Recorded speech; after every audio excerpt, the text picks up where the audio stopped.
বুম্বাদা আপনাকে ডেকে বিভিন্ন চরিত্রে ডাক দিতেন আর আপনি হ্যাঁ বলে দিতেন। তার মানে এই বন্ধুত্ব নাও বলেছি, এই না বলতে গিয়ে নানা রকম ঘটনা ঘটেছে। না বলে কি হয়েছে আগে শুনি, তারপরে প্রশ্নটায় যাব। সেই ঘটনাটা মারাত্মক। আমি একটা তখন একদিন টেকনিশিয়ান স্টুডিও, তখনকার টেকনিশিয়ান স্টুডিও, সেখানে শুটিং করছে। আমাকে ফোন বললো যে তুই চলে আয়, ফোন তখন মোবাইলে এসে গেছে। আমার বললো যে তুই কী করছিস? বললাম আছি। বললো চলে আয়।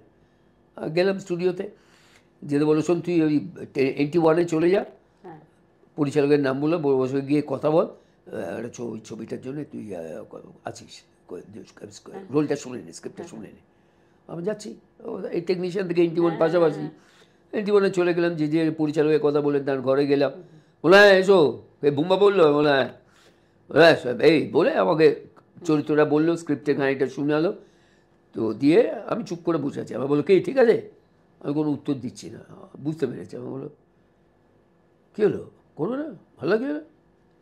আমি বললাম না, কীরকম কীরকম লাগছে এটা, থাক। সে কি, এই বুম্বা বললো এটা তোমার জন্যে, ও তোমার জন্যে লিখিয়েছে চরিত্রটা। আমি কী বলছো? বললাম হ্যাঁ। বললাম তারও তো আমি কথা বলি।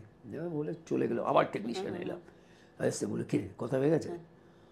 আমার না ঠিক লাগলো না, আমি এইটা না করবো না। কবিরা বলে সে মানে প্রায় মারতে উঠেছে, আমি তোর জন্য লেখালাম ক্যারেক্টারটা, তুই করবি না মানে? আমাকে প্রেস্টিজে করে দিচ্ছিস। আমি ছবিটাতে আমরা 3 জন ছিলাম মূল চরিত্রে, প্রসেনজিৎ, রচনা ব্যানার্জি আর আমি। ও বল তুই আমি রচনা, তুই চিন্তা করছিস কেন, আমরা নিজেরা গুছিয়ে নেবো, আমরা ঠিক করবো, রিহার্সাল করবো, নিজেরা করে যা করবার করে নেবো, তুই শুধু হ্যাঁ বল। হ্যাঁ বলবো।